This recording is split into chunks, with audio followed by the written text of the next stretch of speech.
का स्वागत हमारे साथ। हम आपके साथ अर्जुन तिवारी। आज हम बात करेंगे बहुत ही महत्वपूर्ण विषय पर, और जिसने भी खबर को सुना है, पढ़ा है, उसके कहीं न कहीं मन में आक्रोश है, और होना भी चाहिए, क्योंकि कानून की ऐसी व्यवस्था हमारे देश में होनी चाहिए। जो छोटी छोटी मासूम बेटियां हैं, उनकी सुरक्षा की जिम्मेदारी इसी कानून के तहत होगी। आपको बताना चाहेंगे कि एक मामला तालकटोरा थाना क्षेत्र लखनऊ जनपद का है, जहां पर एक मासूम 4 वर्षीय जो बेटी होती है, जो शायद नर्सरी क्लास में पढ़ रही होती है, उसी का जो वैन चालक ड्राइवर था, उसने उस बच्ची के साथ बलात्कार किया। और उसकी जब तबीयत बिगड़ी तो उसके माता पिता उसको लेकर के जब डॉक्टर के पास गए, तो डॉक्टर ने इस बात का खुलासा किया कि बच्ची के साथ दुष्कर्म हुआ है। ये खबर कहीं न कहीं आग की तरह फैल गई, और सभी के मन में आक्रोश था। हो भी क्यों ना, क्योंकि ऐसे जो दरिंदे हैं, उनकी रूह नहीं कांपी इतनी मासूम सी बेटी के साथ में बलात्कार करते हुए। और जब माता पिता को ये बात पता चली, तब उन लोग थाने पहुँचे, और थाने में उस बेटी को लेकर के पहुँचे, और उसके बाद में शिकायत दर्ज कराई, और फिर उस वैन ड्राइवर को गिरफ़्तार किया गया पुलिस के द्वारा। अब आप सोचिए कि क्या हमारी बेटियां सुरक्षित हैं?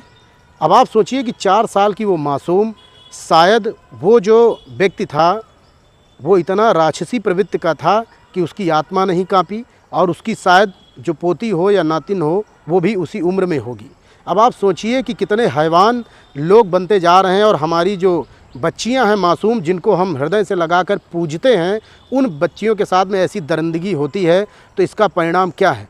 वो आज ज़रूर कानून के शिकंजे में आया है, लेकिन कल फिर जमानत होकर वो छूट जाएगा। ऐसी जो छोटी छोटी बच्चियां हैं, इनको सुरक्षा कैसे प्रदान की जाए? आपको बताना चाहेंगे कि हमारी जो नन्ही नन्ही बेटियां हैं, बच्चियां हैं, वो वैन से जाती हैं, और ऐसे बच्चों के साथ में ऐसी हरकतें होती हैं, दस्तक होती है। और हमें आपको एहसास करना होगा, और स्कूल प्रबंधन अब धीरे धीरे प्राइवेट गाड़ियाँ कर रहा है, और अपना पल्ला झाड़ने का काम कर रहा है।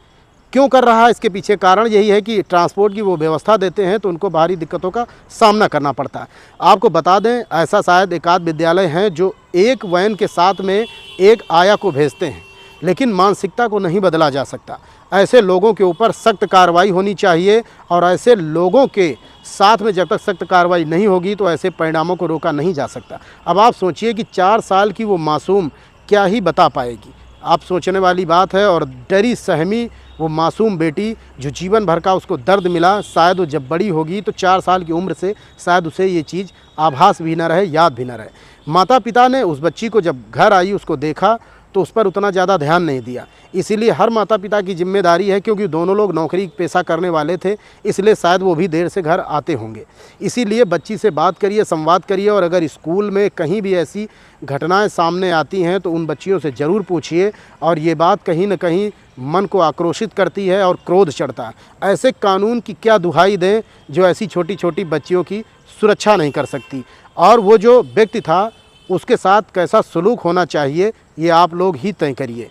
लेकिन अगर इन पर सुरक्षा का जिनके ऊपर दायित्व है, ये बात आखिर सांसद में क्यों नहीं उठाई जाती? ये बात विधानसभा में क्यों नहीं उठाई जाती? जो छोटी छोटी बच्चियां हैं, इनकी सुरक्षा की जिम्मेदारी सरकार की है, और सरकार तय करे कि कानून में संशोधन करे, और ऐसे जो दरिंदे हैं उनको सीधे फांसी की सज़ा हो, या ऑन द स्पॉट उनका इनकाउंटर होना चाहिए। ऐसे लोगों के सीने में जब पुलिस गोली उतारेगी, तो जितने भी लोग हैं वो पुलिस के लिए फिर कोई भी शब्द नहीं निकालेंगे, जबकि उनकी सराहना करेंगे। अब आप सोचिए, ये बेटी आपकी भी हो सकती है, ये बेटी हमारी भी हो सकती है। इसलिए बेटियों की सुरक्षा हमारी जिम्मेदारी है, और ऐसे लोगों पर नज़र बना के रखना होगा, क्योंकि ऐसी मानसिकता के जो लोग हैं, वो लगातार निशाना बना रहे हैं, और छोटी छोटी मासूम बेटियों को भी नहीं छोड़ते हैं। इसीलिए आप सभी के बीच ये बात मैं आज कह रहा हूँ, और इस बात को हमेशा ख्याल रखिए। जिनकी बच्चियाँ वैन से जाती हैं, जिनकी बच्चियाँ स्कूल जाती हैं, तो इस पर सख्त कानून जरूर बनना चाहिए। अर्जुन तिवारी, नमस्कार।